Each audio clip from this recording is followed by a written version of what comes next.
ઉચ્ચનો ગ્રહ એટલે એ રાશિમાં હોય તો એ સારામાં સારું ફળ આપે, અને નીચનો ગ્રહ એટલે એ રાશિમાં એક ખરાબ ફળ આપે. આપણે આજે જોઈએ કયો ગ્રહ કઈ રાશિમાં ઉચ્ચનો થાય અને કઈ રાશિમાં નીચ ગ્રહ થાય.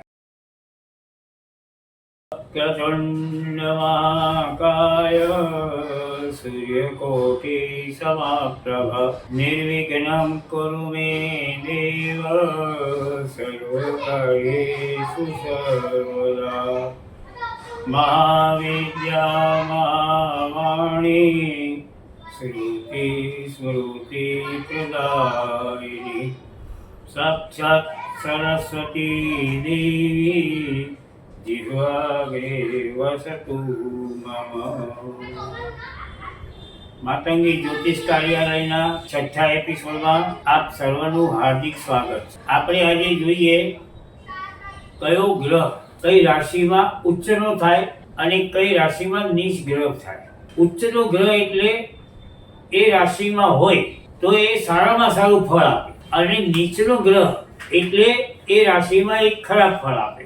સૌથી પહેલા આપણે જોઈએ તો સૂર્યનારાયણ. તો સૂર્ય એ મેષ રાશિમાં ઉચ્ચ રાશિનો થાય. જેને જન્મ કુંડલીમાં મેષ રાશિનો એટલે કે ઉચ્ચ રાશિનો સૂર્ય પડ્યો હોય તો એ વ્યક્તિનો આત્મવિશ્વાસ બહુ મજબૂત હોય.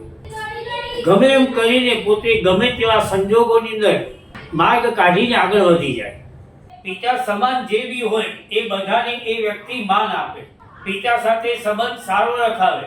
પણ એને એસિડિટી અને આંખની જો લગ્નમાં પડ્યો હોય તો તકલીફ આપે.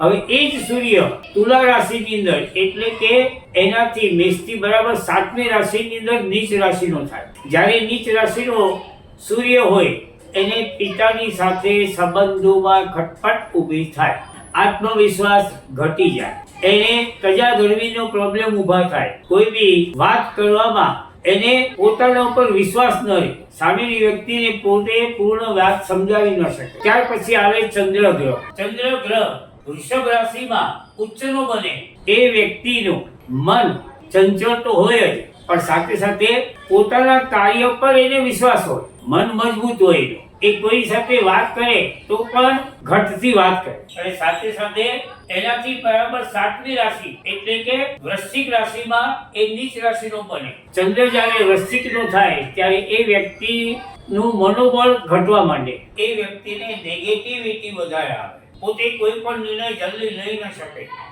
શું કરવું એની ખબર ન પડે. કોઈ વસ્તુ કઈ પ્રોગ્રામ બનાવવાનો હોય એમાં સફળતા મળશે કે નહીં મળે, મળશે કે નહીં મળે, બસ આ પ્રમાણેના પ્રશ્ન એના મનમાં ચાલ્યા કરે. ખોટી ચિંતા, ખોટા વિચારો વધારે આવે.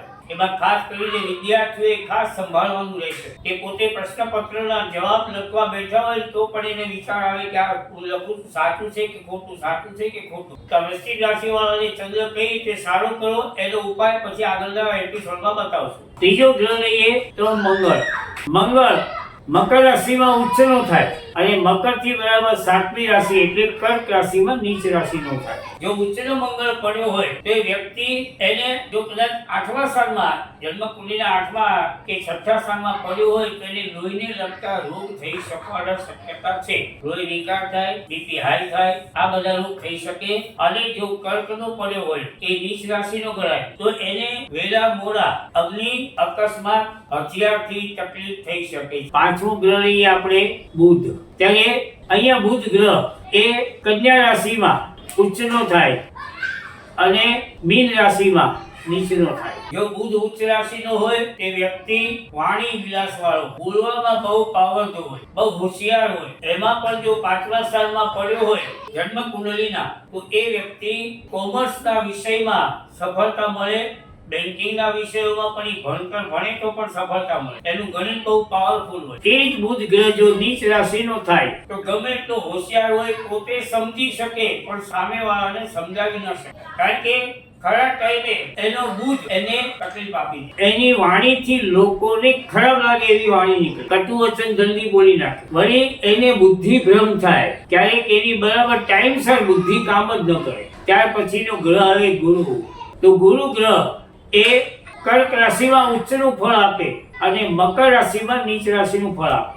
ગુરુ જો ઉચ્ચ રાશિનો પડ્યો હોય ત્યારે એ વખતે એ વ્યક્તિને ભણવામાં બહુ લગ્ની લાગી જાય, ભણવામાં હોશિયાર આવે. જો ગુરુ ગ્રહ પર કોઈ ખરાબ ગ્રહની દ્રષ્ટિ યુતિ ન હોય તો એ વ્યક્તિ થ્રુઆઉટ પોતે ડિગ્રી સુધી પહોંચી શકે. પ્લસ એ વ્યક્તિને ધર્મ પ્રત્યે પણ એટલી લાગણી હોય, અતિશય ભગવાનને પ્રિય થતો હોય, એને કળ પણ વધારે ભાવે. પણ જો લગ્નમાં ગુરુ ઉચ્ચ રાશિનો પડ્યો હોય કે ચોથા સ્થાનમાં પડ્યો હોય તો એ શરીરે મેદ વધારે. અને એ જ ગુરુ ગ્રહ જો મકર રાશિમાં એટલે નીચ રાશિનો હોય તો એને ભગવાન પ્રત્યે લાગણી હોય પણ ખપ પૂરતી. મારું આ કામ થઈ જાય તો આમ કરીશ. આપણે ઘણા બાધાઓ રાખે છે, ₹1 થાળ માંગતા હોય ને એ આ બધા ગુરુ નીચ રાશિના હોય ને એ બધા. પ્લસ એને પેટના પ્રોબ્લેમ ઊભા થાય, ગેસ ટ્રબલ થી માંડી ડાયાબિટીસ માંડી બધું જ રોગો ઊભા થાય. જો કે ડાયાબિટીસ તો હવે બધાને થવા મળ્યા, ફ્રીમાં મળે છે, બધા લઈ લે છે. પણ આ ગુરુ જો નીચ રાશિનો હોય તો એને પેટના પ્રોબ્લેમ 100% થાય. ત્યાર પછી શુક્ર,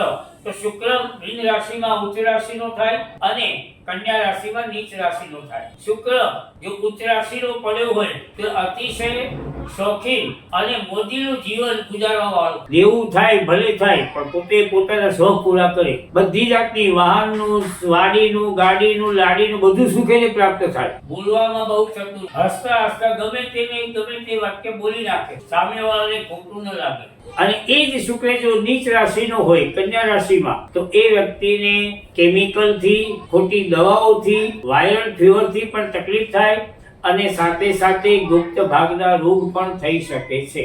એને શુક્ર જો પુરુષ વ્યક્તિ હોય તો એને શુક્રાણુમાં અને લેડીઝ હોય તેની ફિલોપિયસ ટ્યુબમાં પ્રોબ્લેમ ઊભા થઈ શકે. ત્યાર પછીનો ગ્રહ છે શનિદેવ. તો શનિ એ તુલા રાશિમાં ઉચ્ચનો થાય અને મેષ રાશિમાં ઉચ્ચ રાશિનો થાય. જ્યારે શનિ તુલા રાશિનો હોય ત્યારે મહેનત કરાવે પણ મહેનત પ્રમાણે ફળ આપે. શરૂઆત એની નોકરીથી થાય પણ પાછળથી પોતે ધંધો કરે. હવે કઈ રીતના ધંધા કરશે એ બધું આગળના એપિસોડમાં તમને બતાવીશું. કદાચ જો ભાગ્યસ્થાનમાં કુંડલીના ભાગ્યસ્થાનમાં તુલા રાશિનો ઉચ્ચનો શનિ પડ્યો હોય તો એ દલાલી કરી નોકર વર્ગ તરફથી પણ એને ફાયદો થાય. પણ એ જ શનિ પોતે નીચ રાશિનો થઈને પડ્યો હોય તો એ શનિ મહેનત પ્રમાણેનું ફળ ના આપવા દે. ઉપરાંત જો 6ઠા 8મા સ્થાનમાં પડ્યો હોય તો એને ઢીંચણના, કમરના દુખાવા નાની ઉંમરે શરૂ થાય. અને એમાં પણ જો 6ઠી કે 8મી હોય તો 100% એને પગના પ્રોબ્લેમ ઊભા થાય. એના કદાચ ઓપરેશન પણ કરાવવા પડી શકે. ત્યાર પછી એને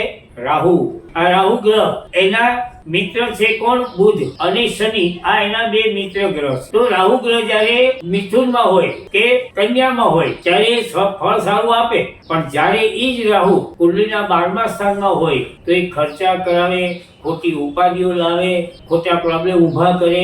રાહુ જે છે એ બુધનો મિત્ર છે. તો કન્યા અને મિથુન આ બંને રાશિમાં એ સારું ફળ આપે છે. પરંતુ જો 6ઠા 8મા સ્થાનમાં પડ્યા હોય, 6ઠા સ્થાનમાં પડ્યા હોય તો શત્રુઓને હરાવી નાખે. પણ 8મા સ્થાનમાં પડ્યો હોય તો ઝેરી જીવજંતુ અથવા કઈ પોઈઝનિંગ વસ્તુથી એને તકલીફ થાય. ફૂડ પોઈઝન પણ થઈ શકે, કોઈ વસ્તુની એલર્જી પણ આવી શકે. આ પ્રમાણેના રોગ એને ઊભા થાય.